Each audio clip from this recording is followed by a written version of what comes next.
employed gamer.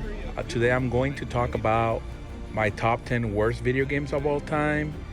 And I'm only putting the video games that I actually got to play. And I'm sure there's many, many more terrible games out there. But these are the ones I remember the most, and they scarred me for life. And I actually owned a couple too. Here we go.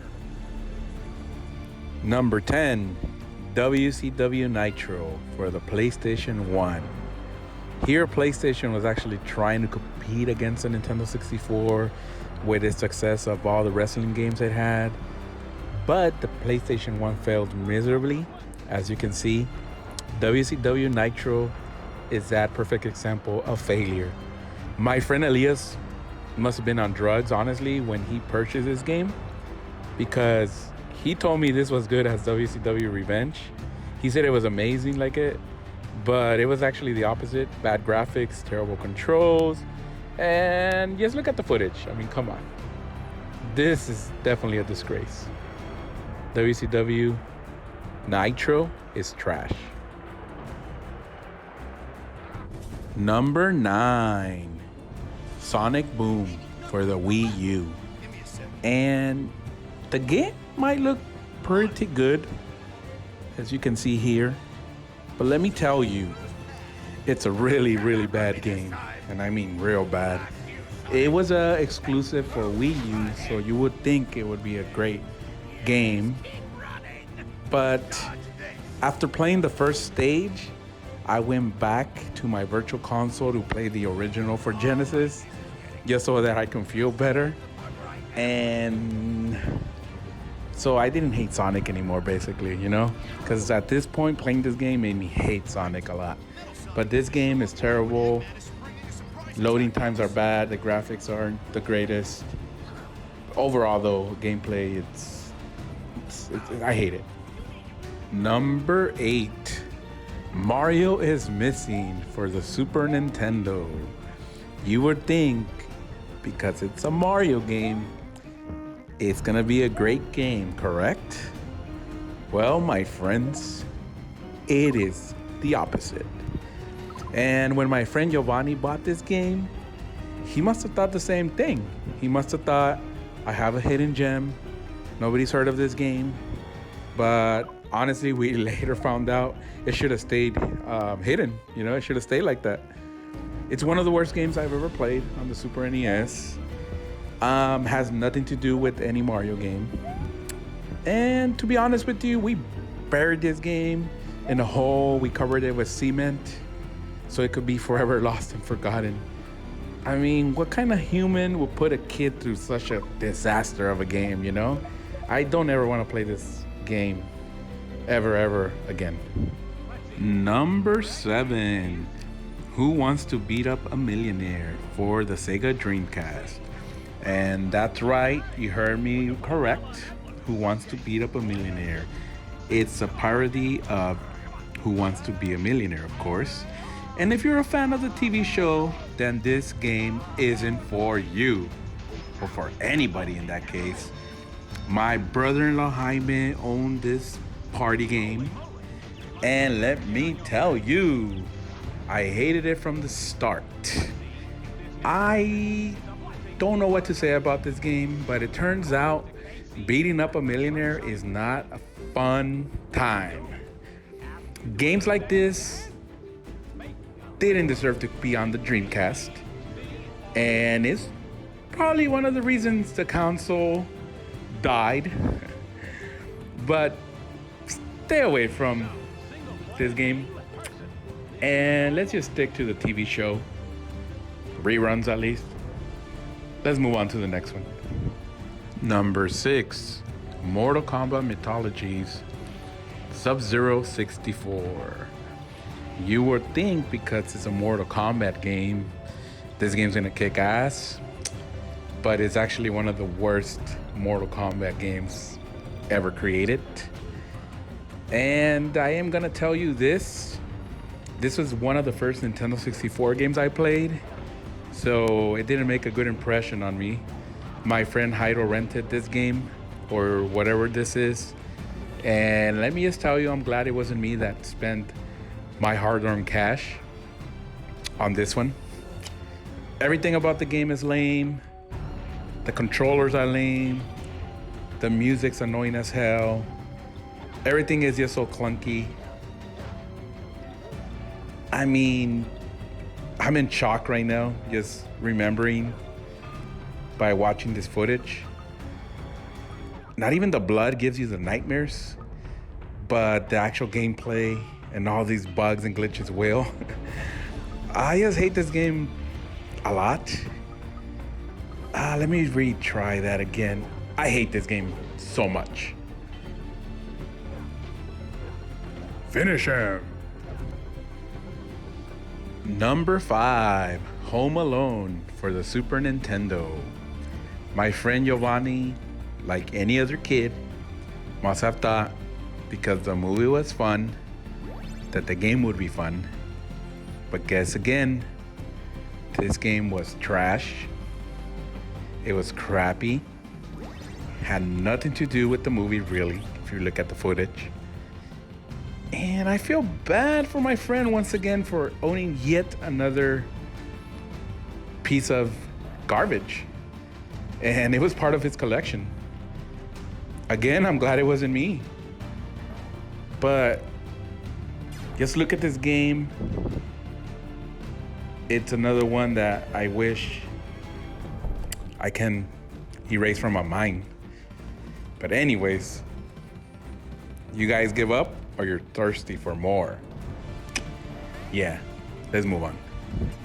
Number 4, E.T. for the Atari. And I know, this game's always mentioned. It's always number 1 for the worst game of all time. But I put it number 4. I actually give the creator some slack. I cut him some slack because he only had 6 weeks to finish this game. So come on, were you expecting a great game that's only been done in a few weeks? But look at the terrible graphics. The controllers were dumb. I can honestly admit, even though I don't want to, that I actually owned this game. I owned it. It was part of my collection. This piece of history, I guess you can say. I never knew what I was doing though. I didn't know where to do. I didn't know where to go. This game had no explanation. It made 0 sense. And I did what any gamer would do. At this point, you take off the game, you put out a different game, and you move on and you never look back. This is E.T. for the Atari. Number 3, Shaq Fu for the Super Nintendo. And I admit, I actually own this game. I'm ashamed of it. Shaquille O'Neal in a fighting game. What in the world were they thinking? How did I end up with this game? No idea. I don't remember the story behind it. All I know is that I hated this game. But thank God I had a neighbor that liked the cover. He liked Shaquille O'Neal. So he thought, hey, this game must be good. He actually traded this game in for his Ren and Stimpy on Super Nintendo.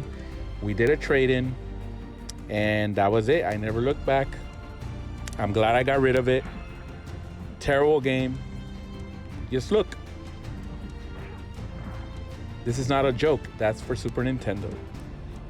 And no, I didn't give back the game to my neighbor.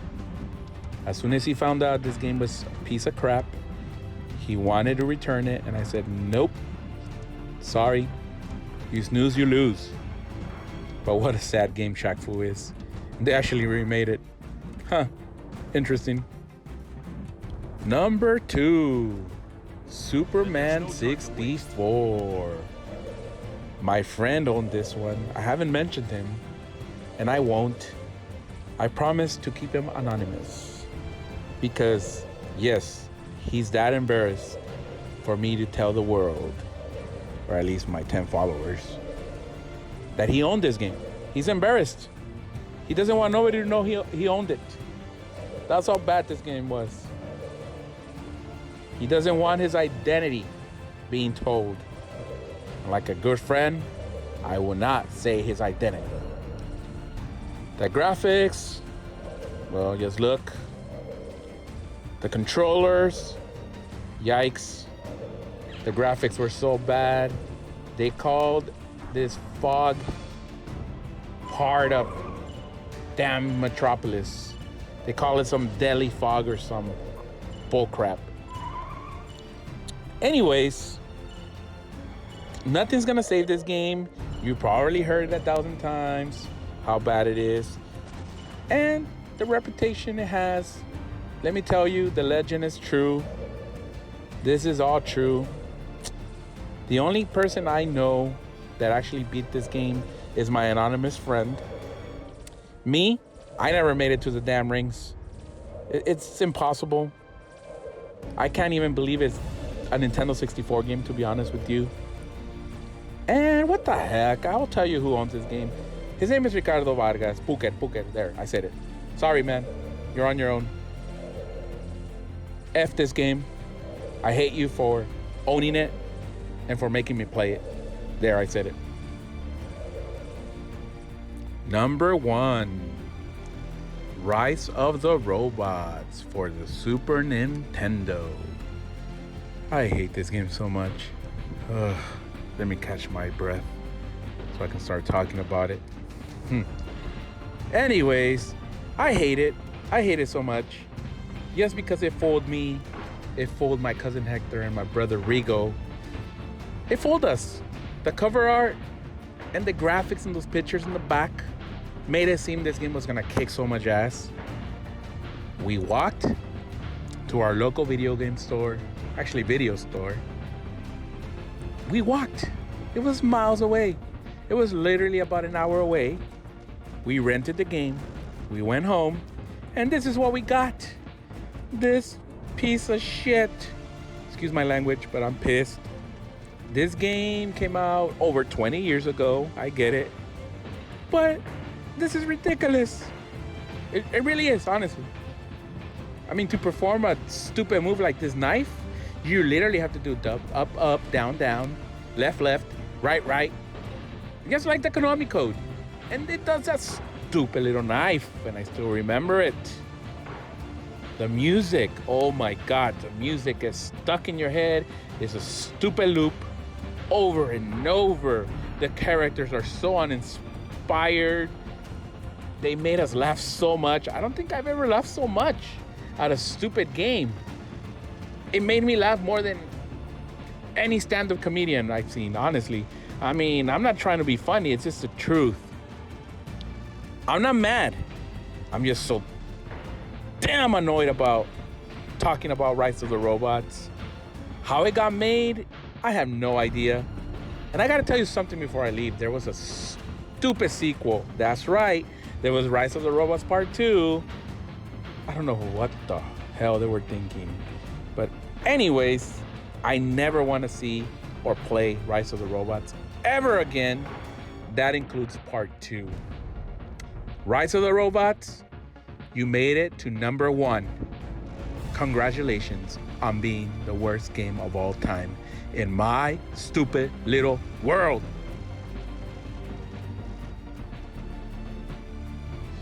Well, hope you enjoyed my list of the top 10 worst video games of all time in my stupid little world. And as a tribute, here's the intro for Rise of the Robots that made it to number 1. Thanks for watching. Until next time, until I have time, because now I got a job. Get busy living or get busy dying. I hope you choose the first option. And remember, this is just a ride. Have a good one. Until next time.